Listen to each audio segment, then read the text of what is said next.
Hello, my name is Jennifer Champon, and I am a student nurse practitioner with United States University. Today is March 16, 2025. Today's video it will be based on abdominal assessment, whereby I have my patient, I have my working table. We are going to do 360 scanning of the room, the walls.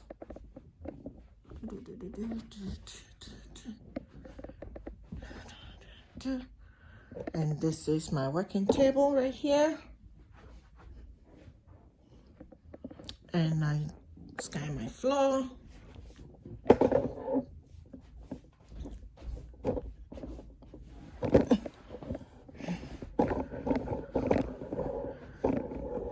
Okay. And I'll be going back to position my camera for a better view of the performances. Now I'm going to walk away to the right hand side of my patient. Hello, how are you? I'm good. Nice. My name is Jennifer Champon. I will be a student nurse practitioner who will be conducting abdominal assessment with you today. May I please know your name? J.O. Hi, Ms. J.O. How old are you? I'm 18. And what is your date of birth? 10/18/2006. Beautiful. All right. So, having been said, may I please get your consent to conduct this video? Yes. All right. May I please get your consent about doing the assessment on you? Yes.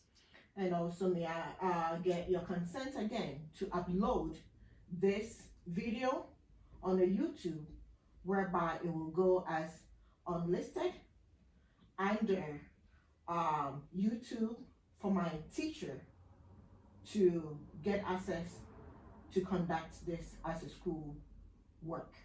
Yes. Okay, so having get all the consent, I'm going to move my patient to my working table.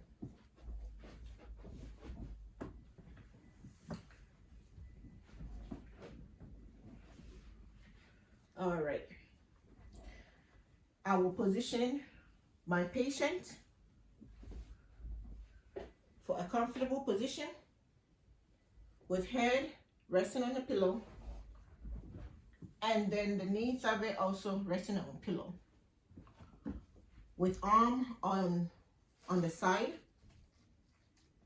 for the patient. And I'll have my blanket covering my patient for privacy, not to expose any part of her body. All right.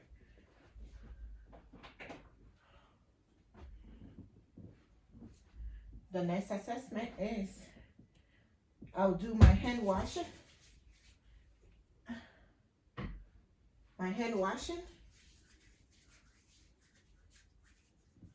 And then I'll ask my patient to unveil the abdominal session. May I please get your permission to unveil the session for the assessment? Yes. All right. So I will unveil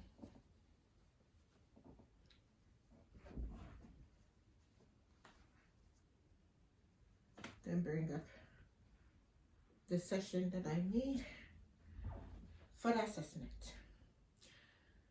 So during the conduction of the abdomen, now I have my session that I'm going to work with. First, I'll do inspection, whereby I have to inspect the stomach or the abdomen for movement, a normal movement, the color of the skin, there is no jaundice, the skin appears to be normal to her ethnicity, the rounding or if there's any protrudence of the stomach, which is there's no protrudence of the stomach.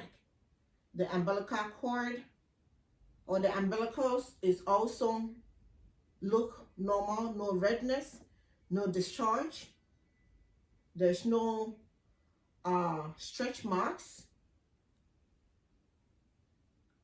There's no skin breaks. There's no redness. So the inspection looks all good.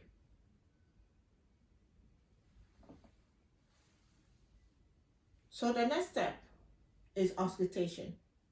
The auscultation is whereby I will be listening to the four quadrants of the stomach, the aorta, the renal arteries, iliac arteries, and the femoral arteries. We are listening for any obstructions, the normal sound of the tremblings, and then the pinkering and tinkering or the peristalsis of the abdomen in all four quadrants. I'll take my stethoscope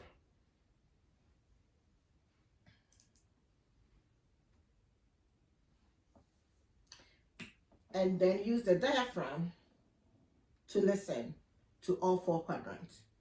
First, I will start with the right lower quadrant for 5 minutes of a frequency of 5 to 34 per minute of a sound, hearing the peristalsis, the tinkering and pinkering at the lower right quadrant. We're going to move to the right upper quadrant. Listen to the bowel sounds, no obstructions, the peristalsis moving well with no obstruction. The left quadrant, upper quadrant,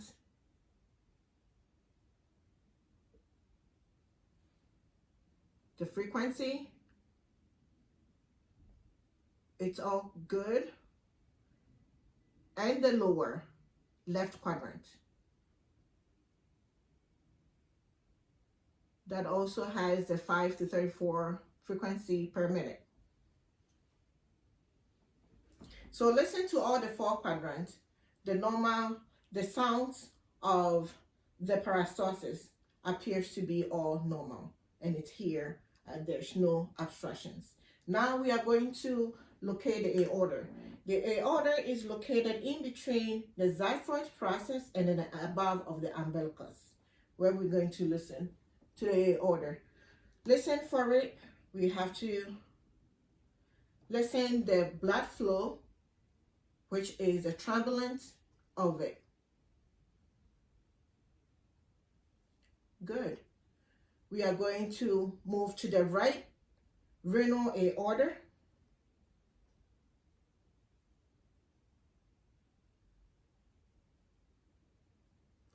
That also sound give turbulence, no obstruction, so there's no blockage. We go to the left renal arteries, and I hear the sounds bilaterally equal. I'm going to listen to the left iliac aorta. The iliac artery.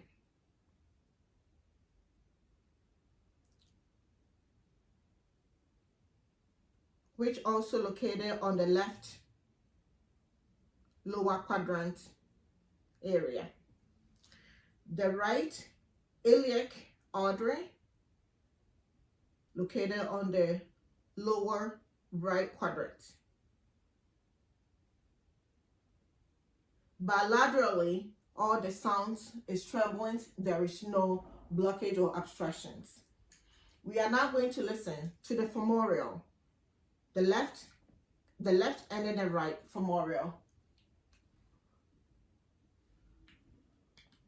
arteries.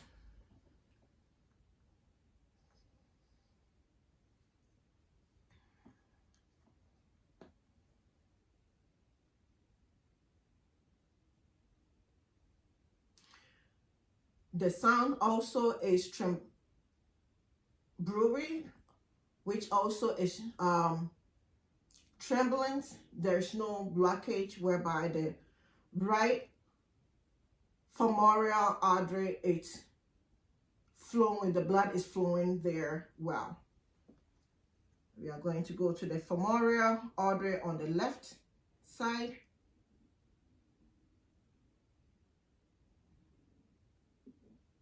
Which also gave me the normal sound of the trembling with no blockage.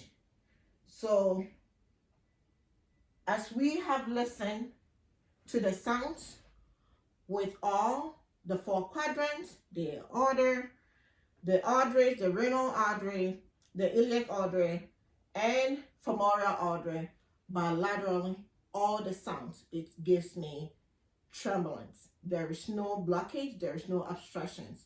Blood are flowing on those arteries really well. Our next step is percussion. Percussion is whereby we are going to listen to either a dull sound or tympanic sound with the 4 quadrants of the abdomen, and then we're also going to listen to the bladder sound, the liver sound, and the splink sound. First, we are going to listen to the bladder, where it will give a tympanic sound, because bladder is filled with fluid or air. When the patient urinates, then it has to be filled with air, where it will give a tympanic sound. So doing the percussion, I will use my dominant hand, go over where I want to listen to the sound, and then use my middle digit to tap the middle finger, or maybe the middle part of it, to hear the sound. So we are going to do for the bladder.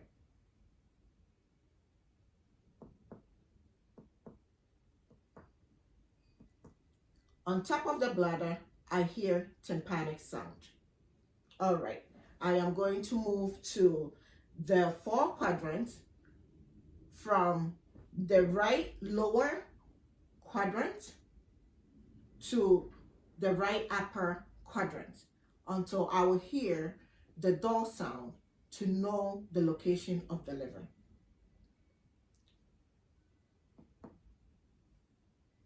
Tympanic, tympanic, tympanic, tympanic, tympanic, tympanic.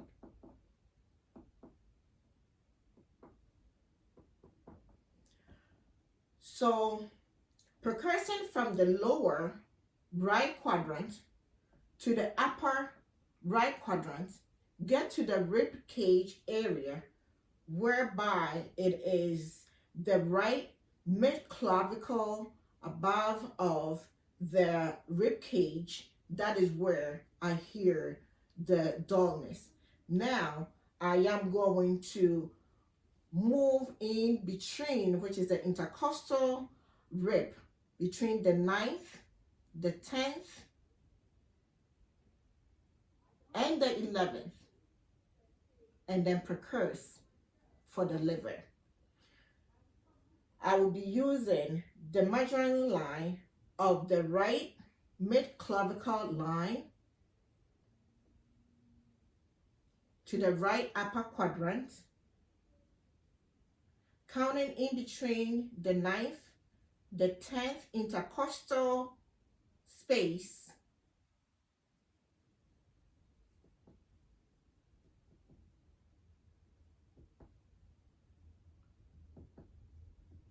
that location gives me dull sound of the liver. When it comes to the measurement of the liver, the measuring line of the xiphoid process, the mid-low of the midsternum, we're going to count from there 4 to 8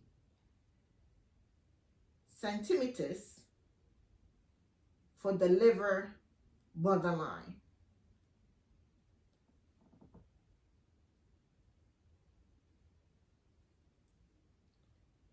And then further of 6 to 12 centimeters to the right mid clavicle line to fill the measurement and then the border of the liver.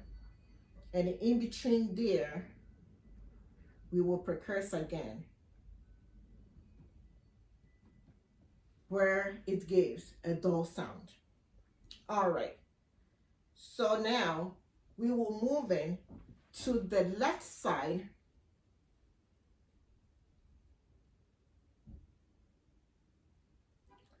to the left anterior wall of the midline axillary to find the spleen, whereby normally it's hard to feel the spleen sound, but it's supposed to be tympanic if it's not enlarged,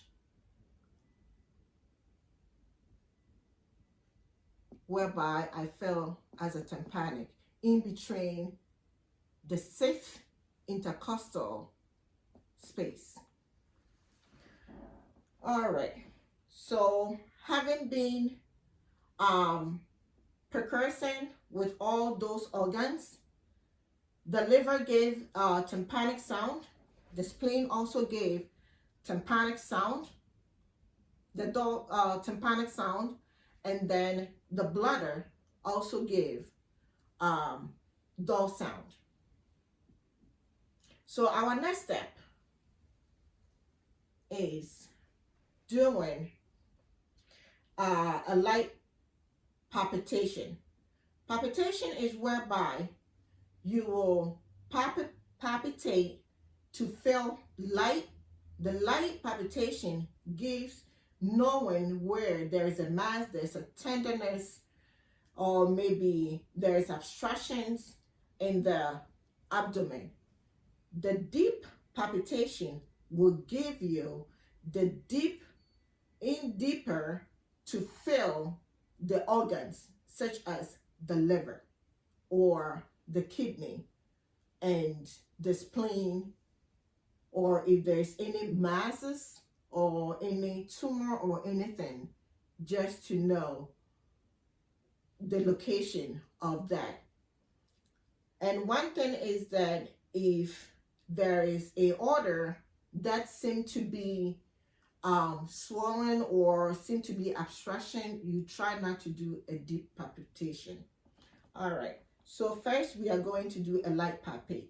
Always a light palpate, you're going to use only the fingertips with one of your palm to do the light palpate. So we are going to do the lower quadrant,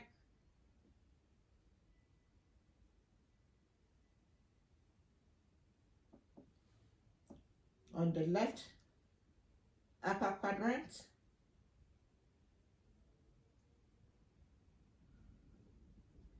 okay,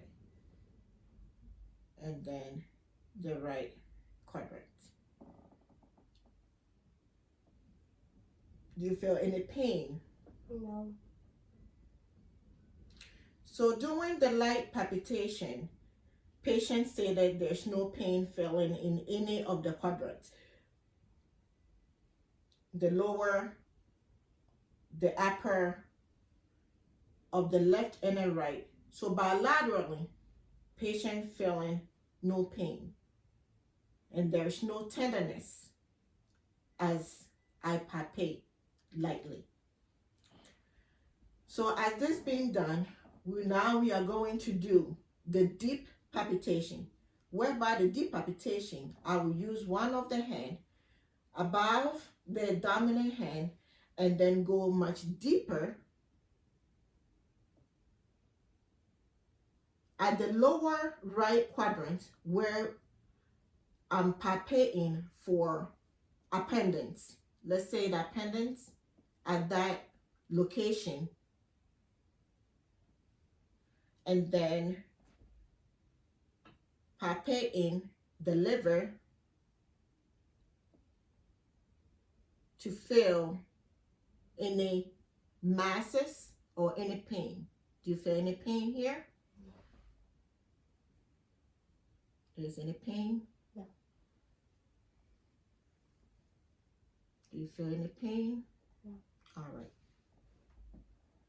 So having been done the deep palpation, according to the patient, there is no pain bilaterally on the left and then the right lower and upper quadrant. There is no pain.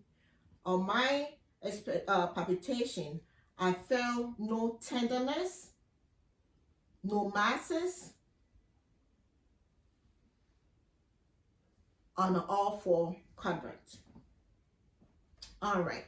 So after the deep palpitation, now I am going to do a palpitation whereby when a patient feel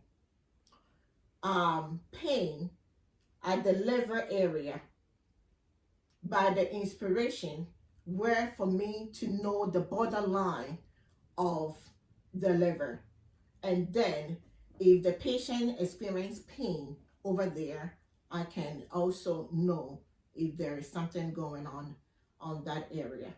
So first, palpitation of the liver is I am going to use the imaginary line to palpate for the liver. All right.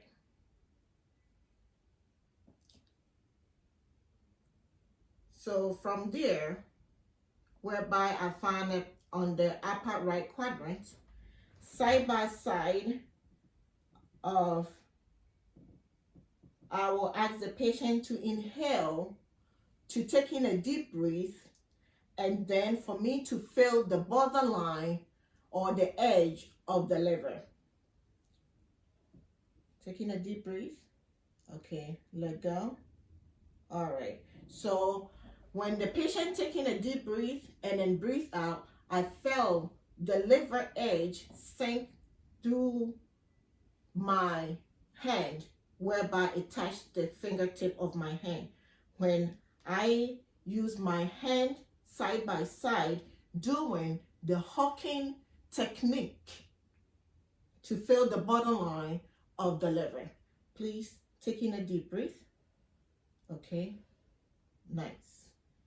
All right, I did not feel any pain or any masses there, but what I felt at the tip of my finger edges was the borderline of the liver. Now I am going to palpate the spleen on the left side, where I will ask the patient to take in a deep breath. When she taking a deep breath, it will help the lungs to fill the lungs and then push the spleen out for me to feel on the tip of my finger. And that also is located at the sixth of the intercostal space when palpate the spleen. All right. And then I will use one of my hand to support the back of it to feel when patient exhale. Can you please take in a deep breath for me? Okay. Let go. Exhale. Right. So that is very hard to find because it's right, the location of it sometimes is very hard to feel the spleen. there.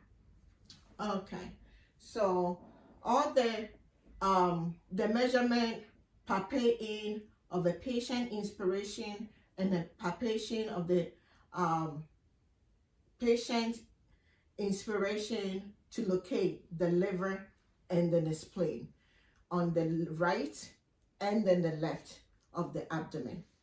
Alrighty. So now we are going to move to the Murphy sign.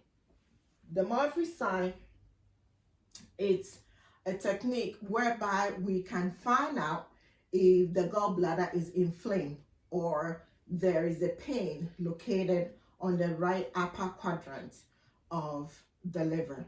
So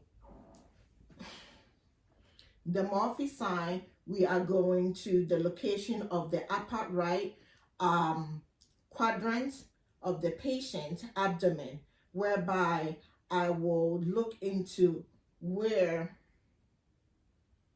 the intercostal space of the location of the liver, and I will press underneath deeply while I am asking the patient to take in a deep breath in and out. And if I press it down and the patient feel pain, that indicates a positive sign of morphine sign, which means the gallbladder is inflamed.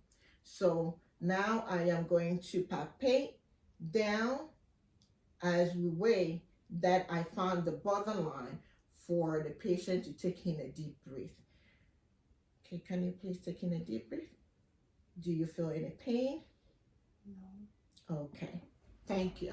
So as I palpated and I asked the patient if she felt any pain while I was pressing deeper to feel the morphine sign or the gallbladder, the patient responded no, which it shows there is no inflammation going on that morphine, on that upper quadrant. Alrighty, our next is working on the water wave. The water wave is where we can determine if the stomach has any fluid shifting in and out of the abdomen, or there is ascites. So that also will tell if the patient is accumulating fluid on the abdomen. So the sign that I'm going to use is that I'm going to ask the patient to use her hand to move in the middle part of the abdomen, where I'm standing on the right hand side, and I'm going to tap a little movement, knowing if there's a fluid will shift to the left side of the abdomen. So there we go. We're going to do a little tap. As being observed, there was no fluid accumulate on the patient's abdomen, because when I did the fluid wave and then I tap, there was no water wave to the left side of the abdomen. That shows there's no fluid accumulation. All right, so the next sign is using obstructed sign to find if there's inflammation going on the appendix, whereby we call it appendicitis.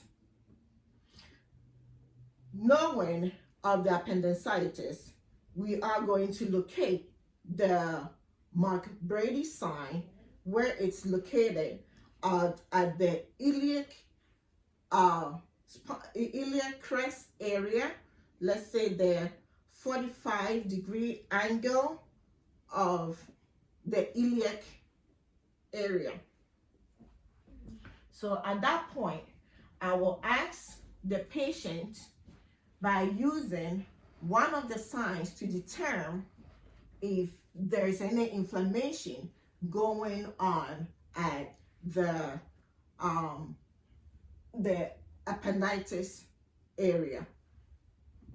All right, ma'am, I'm going to lift up your knee. I'm going to take this off.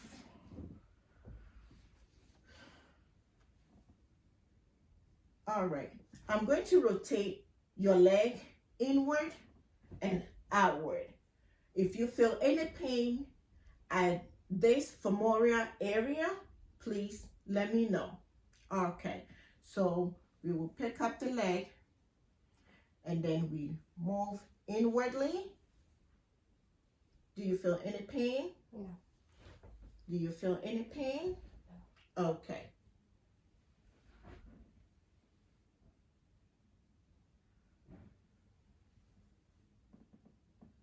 All right. As we use the obstructed side to conduct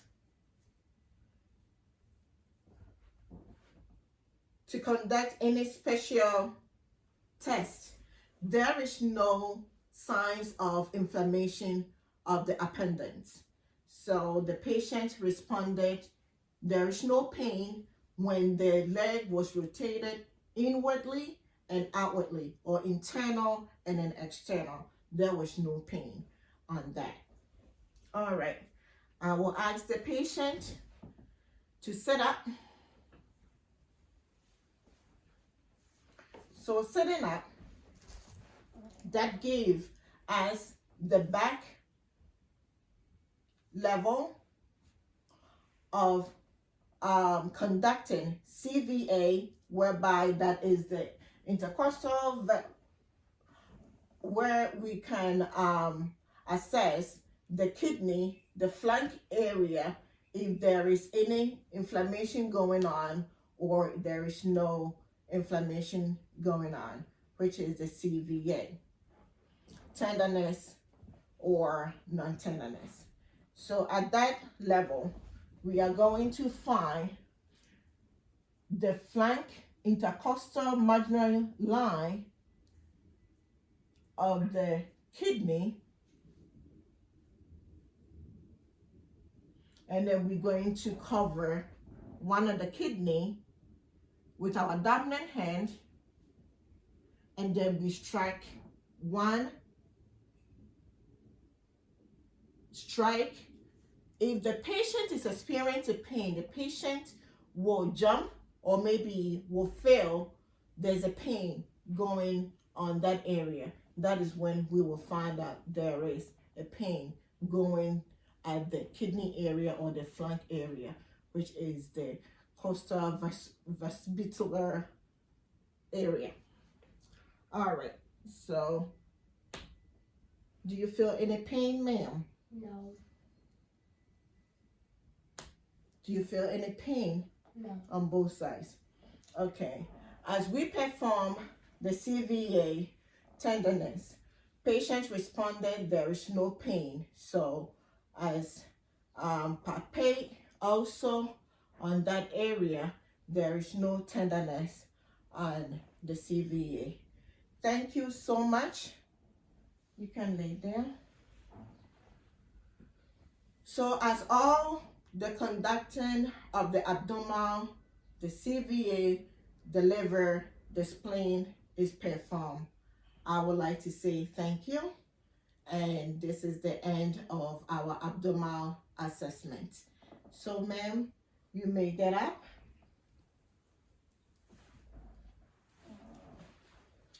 All right. So how are you feeling now? I'm okay. All right. So having been said, that is how the abdominal assessment is being conducted. And then this is going to be uploaded to my YouTube for my teacher also to see the performances about the abdominal assessment.